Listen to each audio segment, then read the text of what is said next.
distinctive passenger car, the Pony made its international debut at the 55th Turin International Motor Show in 1974. 1974년 국제사회의 첫 선을 보인 한국의 자동차 포니는 세계를 놀라게 했다. 당시 후진국인 한국이 고유 모델 자동차를 개발했다. 기적 같은 일이었다.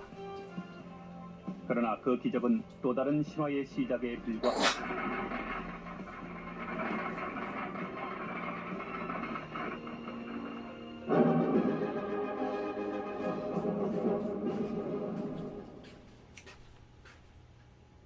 20여 년 전 최초의 국산 고유 모델로 개발돼서 당시 선풍적인 인기를 누렸던 포니. 그러나 이때까지만 해도 포니는 물론이고 한국이라는 나라를 아는 사람들조차 드물 정도로 한국의 자동차 산업은 원시적 수준이었습니다. 그러나 그로부터 20년이 지난 오늘 우리나라는 자동차 보유 대수 1000만 대, 그리고 세계 제5위의 자동차 생산 대국으로 성장해 왔습니다. 맨주먹에서 시작해서 오늘날 세계 5위의 자동차 생산 대국이 되기까지 자동차 산업 발전의 역사는 곧바로 우리 경제 발전의 역사이기도 했습니다. 그럼 우리 자동차 산업은 과연 언제 어떻게 시작돼서 오늘에 이르게 된 것일까요? 우리의 자동차 산업, 그 첫 시작은 바로 이 시발 자동차였습니다.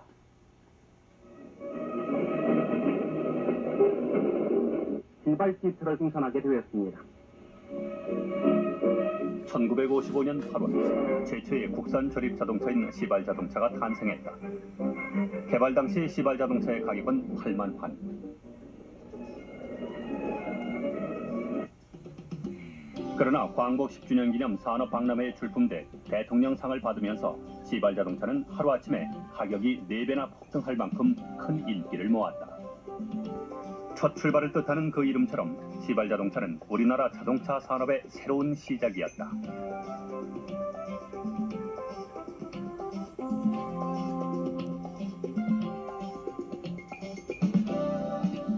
시발 자동차를 만든 사람은 일제시대 정비사 출신인 최무성 사장. 그는 해방 이후 동생 둘과 엔진 개발자인 김영삼 씨 등과 함께 자동차 재생 및 수리업을 시작해 전쟁 이후 노천에 천막을 친 공장에서 시발 자동차를 생산해냈다. 시발 자동차는 미군 지프의 부속과 엔진을 하나하나 분해해 그대로 만들어낸 최초의 국산 조립 자동차였다. 지프 엔진을 그대로 가져다가 줌으로 붓고 손으로 깎고 해가지고 그 엔진을 시발에 얹었어요. 그러니까 그 시발 한국의 국산 엔진을 얹어가지고 시발차가 나오니까 어떤 소문이 들렸냐면 저거는 가짜라는 소문이 들렸어요. 예.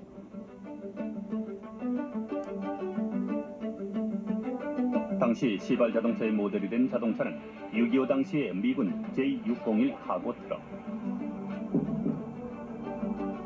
바로 이 지프차의 엔진을 모방 시발을 만들어냈지만 그 기술력은 일제시대부터 축적된 것이었다.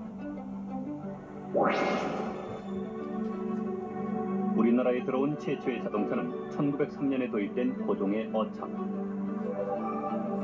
그 이후 외국 공간과 일부 부유층을 중심으로 자동차 수요가 생겨나면서 우리나라에도 GM과 포드 등의 자동차 대리점들이 들어섰다.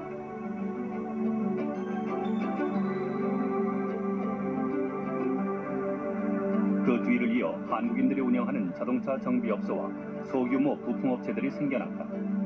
그것이 바로 우리 자동차 산업의 첫 출발이었다.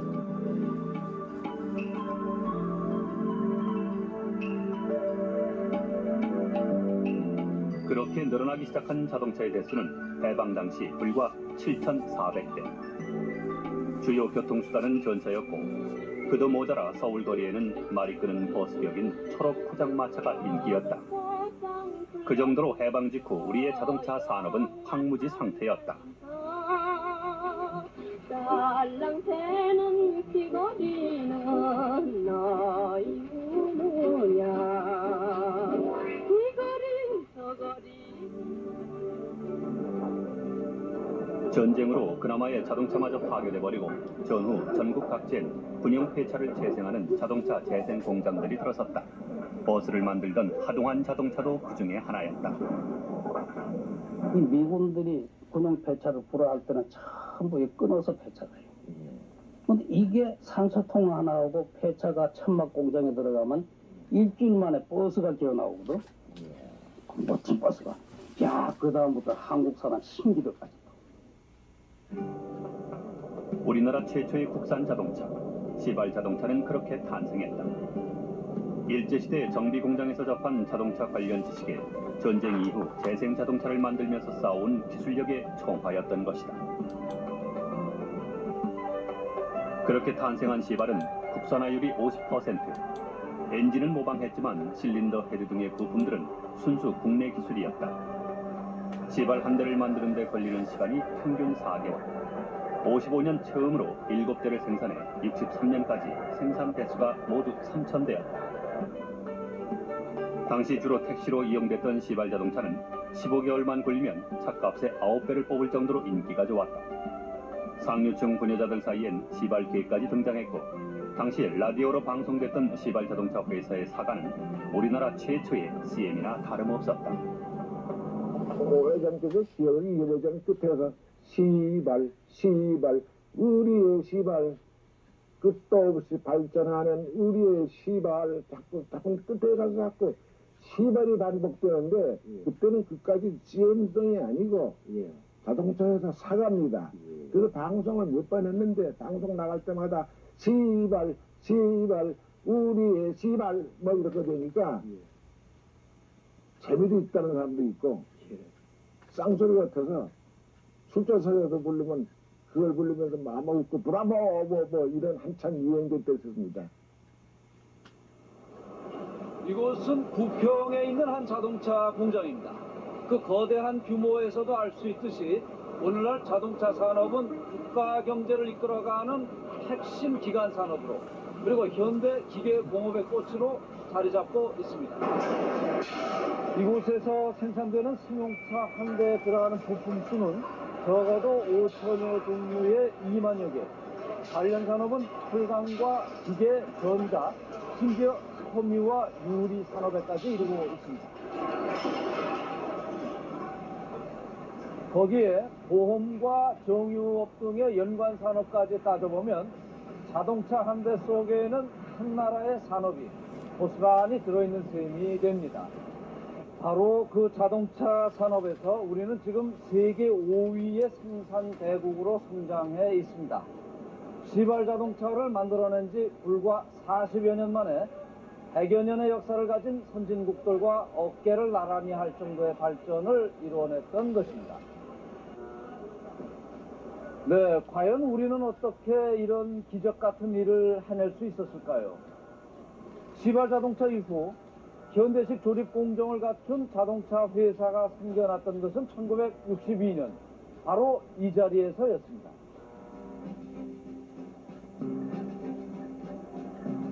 (1962년 8월 27일) 우리나라 최초로 근대적 조립 라인을 가진 자동차 공장이 세워졌다. 그것이 현재 대우자동차 부평 공장 자리에 있었던 새나라 자동차. 제1차 경제개발 5개년 계획의 첫 사업이자 제1호 공장이었다. 제1기업호 사장 박노정이 일본 닛산 자동차의 부품을 들여와 만들었던 새나라 자동차는 낙성식장에 대통령이 참석할 정도로 큰 관심을 모았다. 처음엔 외국인 관광용으로 도입됐던 새나라 자동차는 62년에 아시아 영화제를 계기로 일반 택시로 둔갑해 63년엔 서울 시내 택시 2,700여 대의 절반이 새나라 자동차로 바뀌게 된다. 이후 최초의 국산 자동차인 시발 택시는 모두 새나라 자동차로 대체돼 버렸다. 그러나 새나라 자동차의 성장에는 수입품에 대한 전액 관세 면제에다 정부로부터 거액의 외화 융자까지 받는 특혜라는 배경이 있었다. 결국 새나라 자동차 사건은 3공화국의 4대 부정사건의 하나로 국회에서까지 논란이 되게 된다. 도대체 새나라 자동차를 들여온 이유가 뭡니까? 그것도 국교도 재개되지 않은 일본에서 말입니다. 12만 원에 사온 자동차를 25만 원에 팔았다니. 그런 특혜가 어디에 있습니까? 한간에는 그 돈이 정치 자금으로 쓰였다는 소문이 파다합니다. 그 막대한 이익금이 어디로 갔는지 이 장관은 명백히 밝혀주시오. 새나라 자동차에서 도합 5,700만 원이 넘는 이익을 본 것은 사실입니다. 하지만 그 돈은 모두 세금이나 퇴직 적립금, 시설 자금으로 재투자됐습니다. 중앙정보부가 새나라 자동차 사장 박노정에게 강제로 백지위임서를 쓰게 했다는데 그게 사실입니까? 30%의 권리를 위임한다는 위임장을 쓴 것은 사실입니다. 하지만 박 사장이 날인한 사실은 없습니다. 새나라 자동차는 결국 신진공업사로 넘어가게 된다. 부산에 있는 신진공업에서는 여러 가지 어려움을 극복한 끝에 우리나라에서는 처음으로 우리들의 손으로 각종 자동차를 만들어내는 데 성공한 후 지난 4월 23일부터는 서울시청 앞에서 전식회를 열어 많은 사람들의 절찬을 받고 있습니다. 신진공업사는 당시 국산 제2호 자동차 신성호 자동차를 생산하던 부산의 자동차 업체였다. 신성호 자동차는 새나라 자동차의 외형을 그대로 모방해서 만들어낸 국산 자동차였다.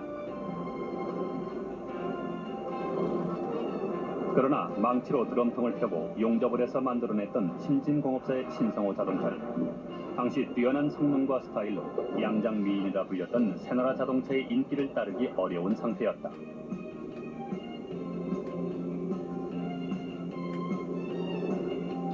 그러나 64년 11월 자동차공업보호법 제5조에 의해 새나라 자동차를 인수하게 된 신진은 66년 일본의 도요다와 합작해 그해 5월에 국산화율 21%의 코로나 승용차를 생산하고 60년대 한국 승용차 시장을 석권하게 된다.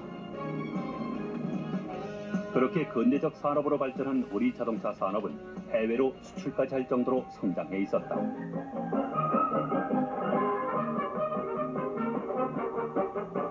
이번에 수출되는 버스는 메이드 인 코리아의 성표도 뚜렷하게 4월 국군과 같이 나이한의 후기를 선양하면서 남국의 아스팔트를 달릴 것입니다. 월남전이 한창이던 그때 월남으로 수출된 버스는 모두 20대. 그것은 당시로선 대사건이었다. 최초의 자동차 수출입니다. 60년대 경제가 참 우리 모든 산업이 도약선 이제 첫걸음만으로 돌 때 대단한 성과죠.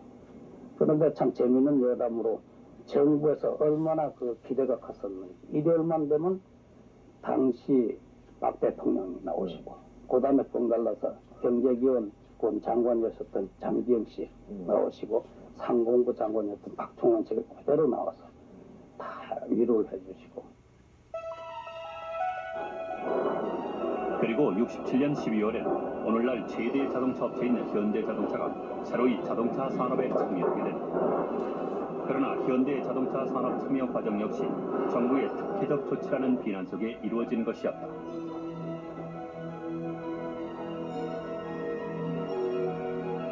당시 현대의 상황이란 겨우 울산에 공장 부지를 확보하기 위한 매립 허가를 받아놓은 상태. 그것은 최소한 30만 평 이상의 공장과 50만 달러 이상의 시설을 설치 완료해야 한다는 정부의 자동차 제조업 허가 기준에 크게 미달되는 것이었다.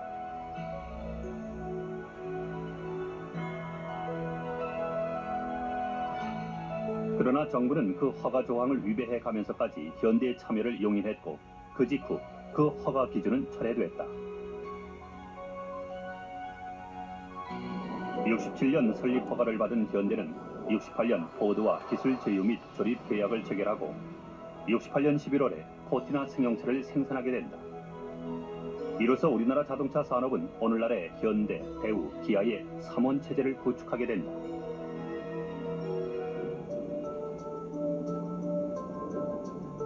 당시 기아는 3년 화물차로 공전의 히트를 치고 있던 화물차 전문업체. 기아는 삼천리 자전거로 이륜차 시장, 3년 화물차로 화물차 시장을 독점하다시피 하고 있었고 대우의 전신인 신진공업사는 당시 새나라 자동차를 인수해 코로나를 생산하고 있었다.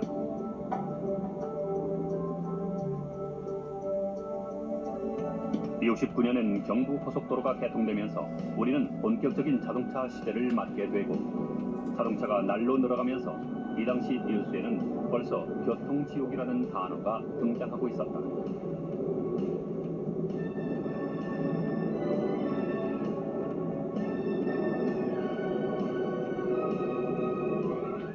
우리 자동차 산업은 이렇게 출발부터 각종 비리 사건으로 얼룩져 있었습니다. 그러나 그 중에서도 한 가지 중요했던 것은 어쨌든 당시 정책의 초점은 국산화에 맞춰져 있었다는 점입니다. 국산화, 바로 고유 모델의 개발 문제이기도 합니다. 이 문제는 한 나라가 독자적인 자동차 산업을 갖느냐, 아니면 선진국의 부품이나 조립 생산 기지로 남느냐를 결정하는 중대한 문제이기도 합니다. 개발비만 수천억 원이 들고 그것을 회수하기까지에는 10년 이상의 세월이 드는 데다가 최소한도 30만 대 이상을 생산해야 가격 경쟁력을 갖출 수 있는 것이 바로 이 고유 모델 개발 사업이기 때문입니다. 그러나 우리는 바로 이 포니로 국산 고유 모델 개발에 성공했습니다. 당시 기술 수준은 물론이고 국민소득 300달러에 불과했던 가난했던 우리나라가 어떻게 이 자동차 고유 모델의 꿈을 실현할 수 있었을까요?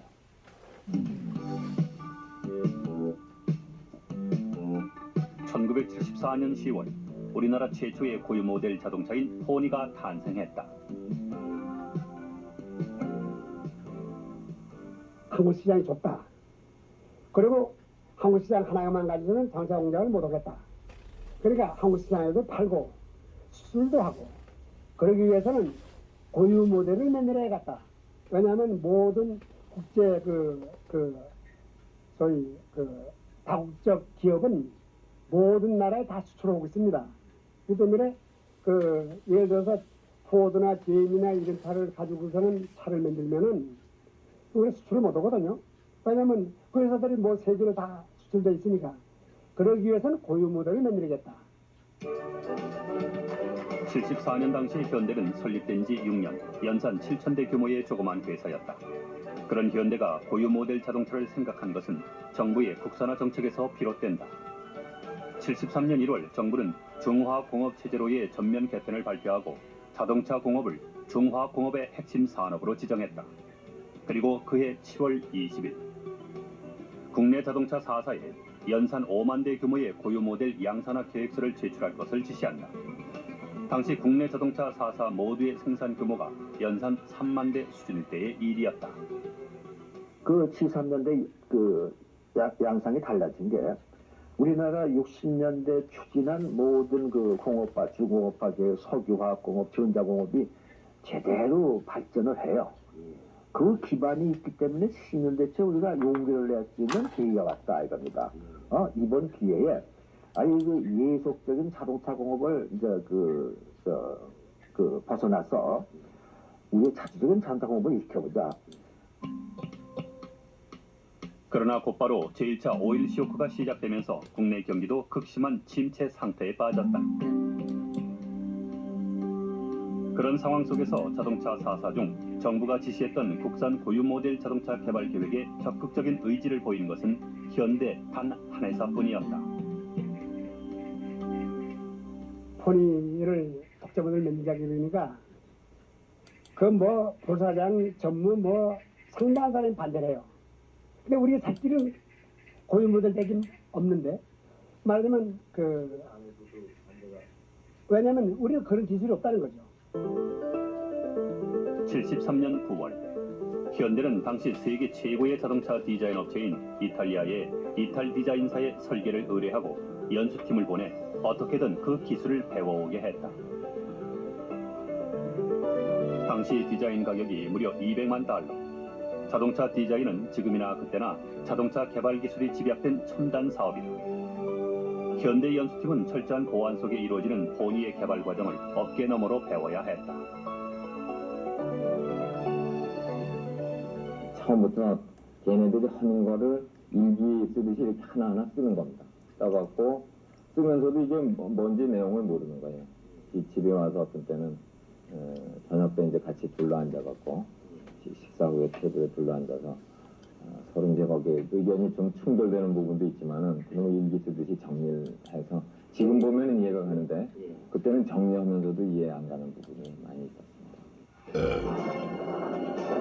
포니의 스타일과 기본 구조가 완성된 것이 74년 2월. 곧이어 일본의 미쓰비시와의 기술 제휴하에 개발에 들어간 지 8개월 만에 우리나라 최초의 국산 모델 자동차 포니가 그 모습을 드러낸다.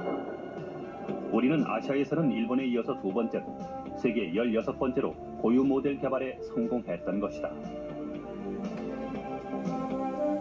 그 당시에 62마력일 거예요.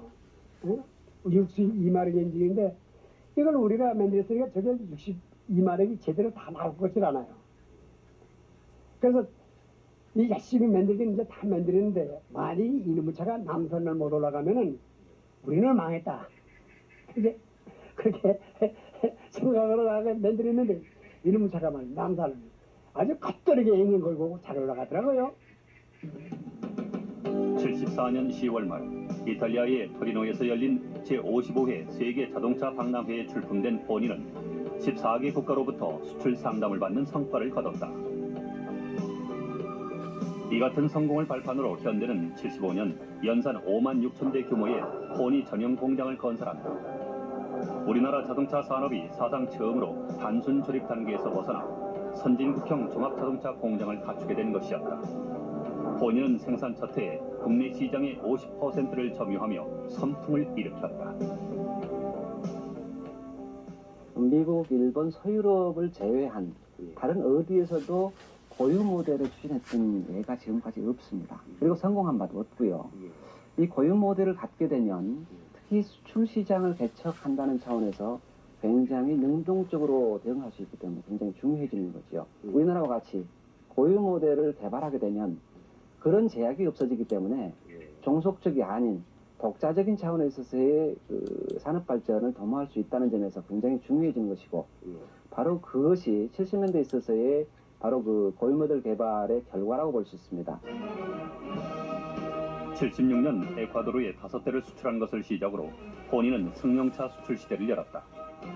전무했던 우리 승용차의 수출량은 76년에 1200여 대, 79년에는 3만 1000여 대로 비약적으로 늘어났고 내수 시장도 폭발적으로 늘어났다. 본격적인 자동차 시대가 열리고 있었다.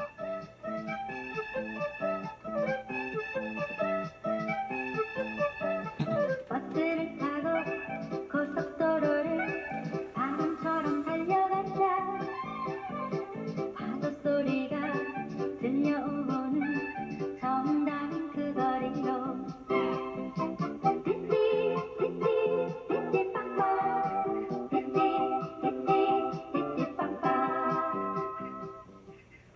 오늘날 우리가 세계 5위의 자동차 생산 대국이 될 수 있었던 시발점은 바로 이 고유 모델 자동차를 개발하면서부터라고 이 전문가들은 말합니다.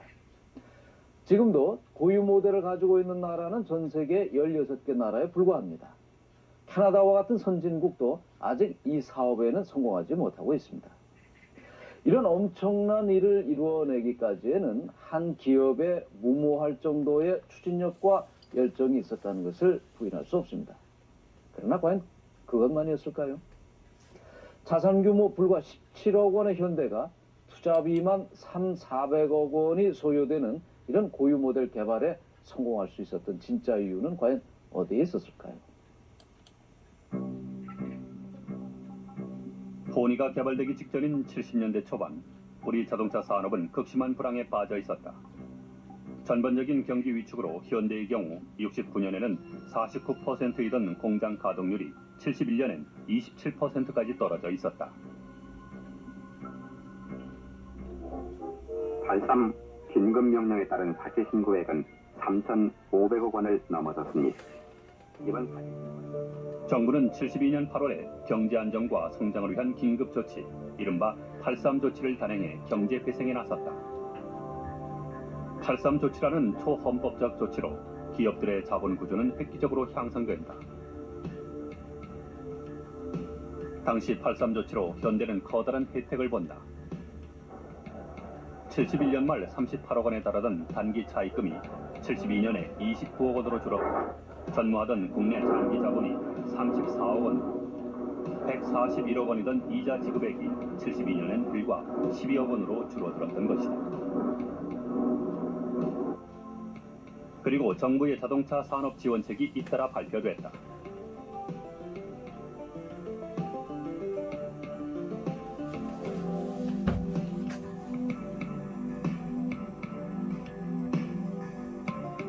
(73년) 정부의 외자 도입법 및 시행령을 개정해 현대는 당시 고유 모델 개발에 필요한 내자 1,600만 불, 외자 4,800만 불의 자금을 조달할 수 있었다.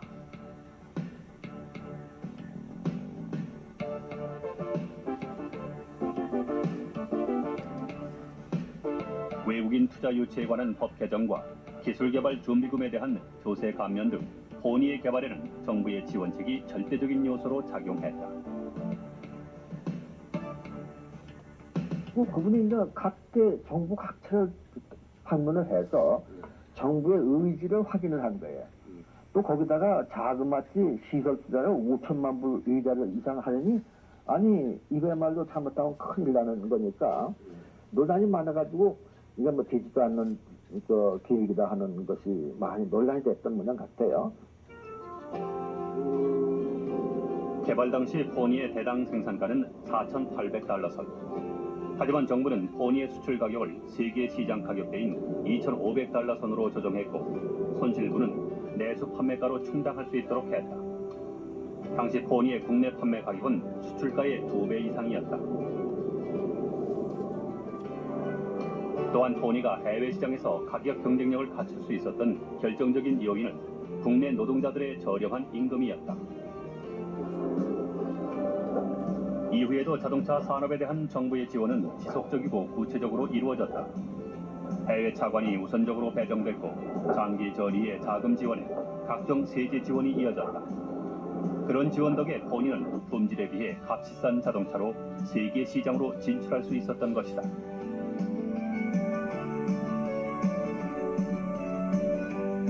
현대가 10만 대를 생산할 수 있는 공장을 건설하는 등 자동차 업계의 생산 능력은 급속도로 신장돼 갔다. 당시 최고 통치권자의 강력한 의지가 내포되어 있다고 볼 수 있습니다. 자동차 육성에 있어서는. 그래서 이제 어떻게 보면은 정부가 앞에서 끌고 가는 그런 입장이었고 기업들은 거기에 대해서 따라가는 그런 입장이었다고 볼 수 있습니다. 그런 것이 잘 나타있는 정책이 자동차산업 장기 진흥 계획이라고 볼 수 있습니다. 바로 그러한 정책들이 아주 긴밀하게 잘 추진이 됐다는 것입니다. 예, 그렇습니다. 그리고 그에 대한 이제 그 성과가 70년대 말을 통해서 충분히 잘 나타났었다고 볼 수 있습니다. 79년 말에 내수 시장이 16만 대 선, 국내 시장도 폭발적으로 성장하고 있었다.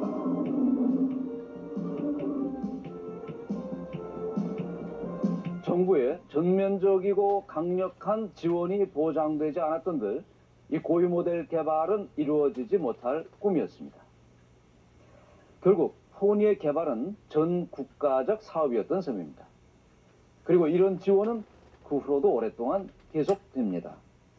이 보호막 속에서 우리 자동차 산업은 날로 팽창해 갑니다. 그리고 80년대 중반 우리 자동차는 자동차의 본고장인 미주에 진출해서 돌풍을 일으키게 됩니다. 그러나 이 신화의 서막은 바로 자동차 산업의 존폐를 걱정할 만큼 심각한 위기였습니다.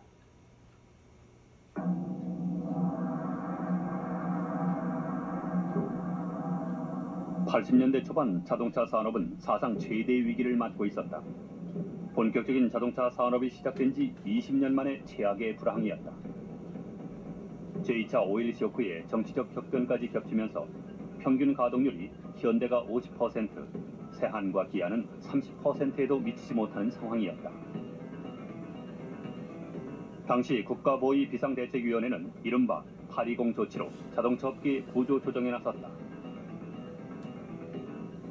현대자동차와 신진자동차의 후신인 세한자동차를 통합해 승용차 생산을 일원화하고 기아는 오토니아 트럭만 생산하게 한다는 조치였다.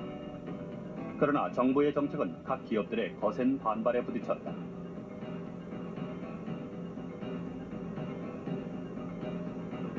결국 정부는 81년 2월 승용차 생산 일원화 정책을 포기하게 된다. 승용차를 현대와 세한으로 이원화하고 기아자동차와 동아자동차를 통합하겠다는 것이었다.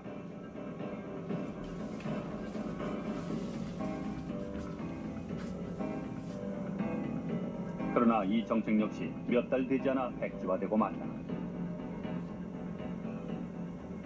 막상 대우하고 현대하고를 통합하려고 보니까 대우의 그 합작선인 GM하고의 관계가 걸렸어요. 거기에 그 합작 조건에 GM의 동의가 없이는 안 되는 그런 장애물이 생겨가지고 이것이 추진이 방해를 받았고, 또 전문 차량을 생산하는 양계사는 이것도 서로 자기 회사를 놓지 않겠다고 그래가지고 자기가 타사를 급소하는 걸로 피차다 그렇게 생각하고, 그런 그 헤게모니 싸움 때문에 오랜 동안에 그 조정 회의도 하고 했는데 그것도 잘 안 돼요. 그래서 당초 의도하던 대로는 성취를 못한 셈이죠.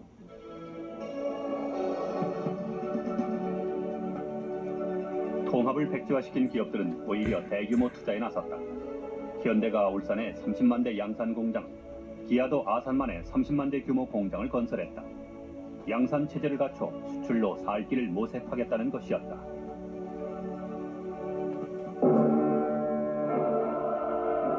자동차의 본고장 미국에서 그것은 또 한 번의 신화로 이어졌다.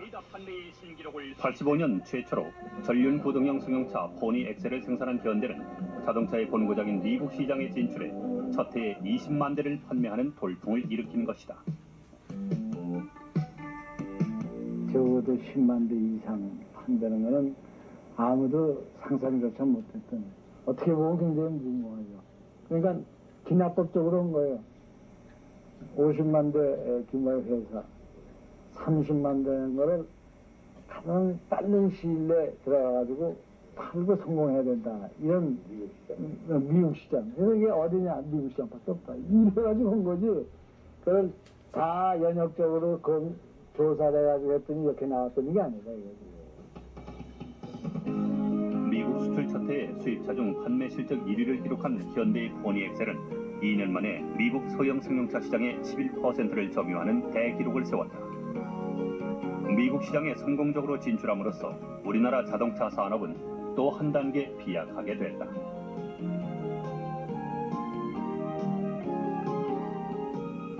미국 시장은 보통 우리가 그 자동차 시장의 그 박람회장이라고 합니다. 그만큼 그 세계 각국의 그 차들이 그 제한 없이 경쟁을 하고 있기 때문에 그 미국 시장에서의 성공은 곧 그 세계 시장에서의 성공을 의미하는 것이죠. 우리가 그 미국 시장의 진출의 그 첫 번째 의의로 들 수 있는 것은 한국차가 처음으로 그 규모의 경제를 실현했다는 점입니다. 당시 수출 첫 해에 우리가 30만 대 이상을 수출했기 때문에 단일 차종으로서 그 규모의 경제를 실현한 것이죠. 우리 자동차의 미국 시장 진출이 잇따랐다. 86년 승용차 시장에 다시 뛰어든 기아도 프라이드로 미국 시장 진출에 성공했다.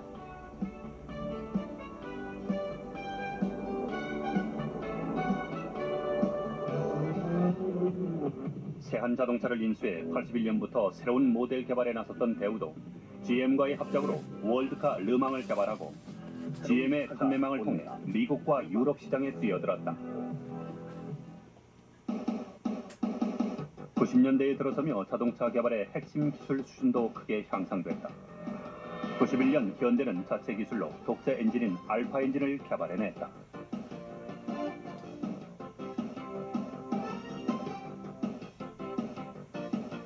대우는 영국과 독일 등의 자동차 연구소를 인수해 고유 모델 개발에 들어갔다. 지금까지 우리나라가 개발한 고유 모델은 10여 종을 넘어섰다. 우리 자동차 산업의 수준은 선진국을 위협하며 성장하고 있었다.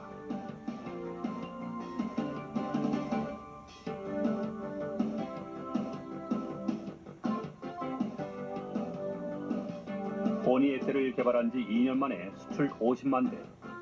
이후 자동차 수출은 95년엔 100만 대, 97년엔 130만 대를 넘어섰다. 시발 자동차를 생산한 지 40여 년 만에 우리는 세계 5위의 자동차 생산 대국이 된 것이다.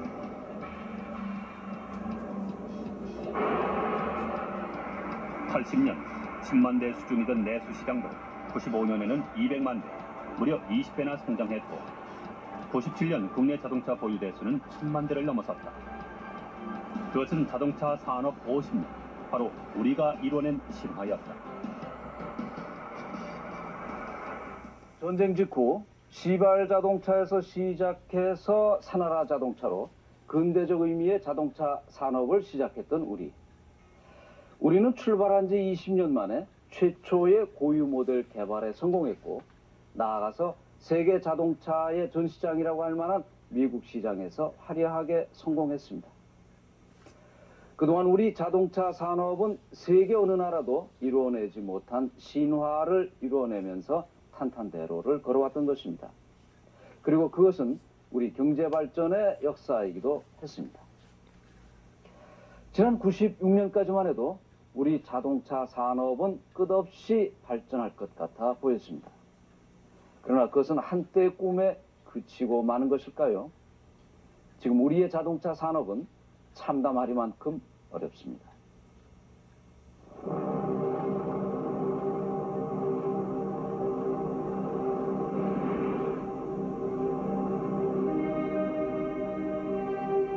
야적장마다 산더미처럼 쌓여있는 재고 차량들. 올 2월까지 자동차 업계는 내수 50%, 생산량 27% 감소라는 극심한 불황을 겪고 있다. 핵심 계열사를 살리기 위한 기아의 몸부림이 시작됐습니다. 기아는 진로처럼 사태 수습의 걸림돌이었던 제3금융권의 비톡촉을 견디기 어렵다는 판단을 내렸습니다. 96년부터 자동차 산업의 성장률이 둔화됐고 지난해 7월엔 세계 8위의 대기업인 기아가 부도 직전에 몰리는 대사건이 일어났다. 기아의 부도는 자동차 산업 전반에 막대한 영향을 미쳤다.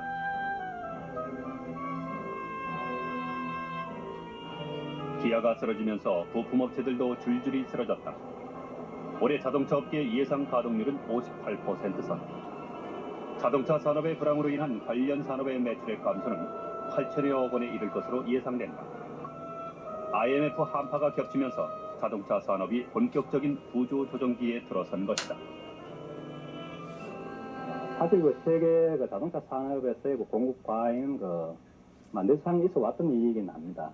그러나 우리가 여기서 주목해야 될 사실은 빅3를 포함한 그 소형차 이제 경쟁이 이제 다각화되고 있고 또 자동차 기업의 그 글로벌화가 이제 추진되고 있는 것과 맞물려서 이러한 공급 과잉이 세계 시장에서의 그 한계 기업의 그 퇴출을 이제 가져올 수 있다 그렇게 볼 수 있습니다. 극심한 불황 속에서 우리 자동차 산업은 새로운 전기를 맞고 있다. 세계 1위의 삼성이 논란 끝에 새로이 자동차 산업에 뛰어들었다. 올 1월엔 부진을 면치 못하던 쌍용 자동차가 급기야 대우 자동차에 인수됐다.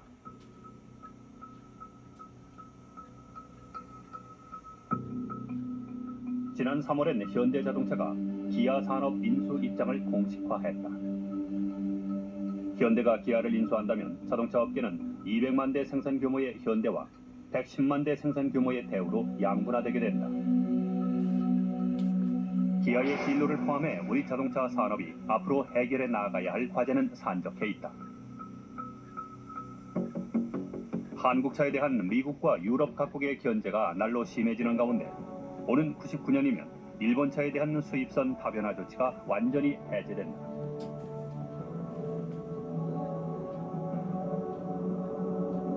공급 과잉과 불황으로 치열한 전쟁을 치르고 있는 세계 자동차 시장의 변화 속에 사상 최대의 위기에 봉착해 있는 우리 자동차 산업.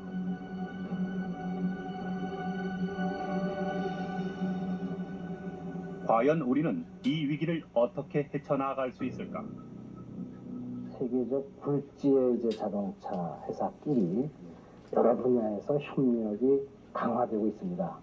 저희들도 일찍이 각국의 그 유수한 그 지도적 자동차 회사들과의 협력을 문호를 개방해서 하고 있고 앞으로도 매우 활발하게 업체 간의 협력이 진행될 것을 봅니다. 그렇게 하면서 한편으로는 견제를 이기고 한편으로는 이제 새로운 시장을 개척하고 그렇게 나가려고 합니다. 자동차 산업이 최대의 위기를 맞이하고 있습니다. 이러한 그 위기를 극복하기 위해서는 수출로서 그 위기를 극복할 수 있는 방법밖에 없다고 생각이 됩니다. 특히 지금까지는 그 한국 자동차의 수출이 소형차, 그 경제적인 차 위주로 수출이 되었습니다. 이제 앞으로는 그 중형차, 대형차 위주의 수출이 돼야 될 것이라고 생각되고, 이 중형차, 대형차 수출이 된다면 그 한국 이미지, 한국 제품, 모든 제품의 이미지가 상당히 개선될 거라고 생각이 됩니다. 21세기 세계 자동차 시장은 10대 메이커만이 살아남는 대변화가 예고되고 있다. 지난 50년간 우리나라의 경제 성장을 주도해왔던 자동차 산업. 우리는 과연 위기를 신화로 일궈냈던 과거의 저력을 다시 한번 발휘할 수 있을 것인가?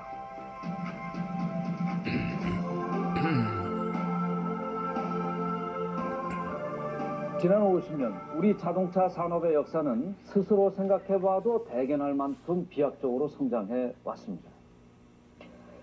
그러나 과잉 중복 투자의 비난을 받는 등 현재의 경제 위기를 불러온 데 대한 비판의 소리도 있습니다. 그런데 오늘 이 시점에서 50년 자동차사를 되돌아보면서 확인하게 되는 것은 우리 자동차 산업은 본격적인 정보화 시대에 도래에도 불구하고 여전히 포기할 수 없는 국가 기간 핵심 산업이라는 점입니다.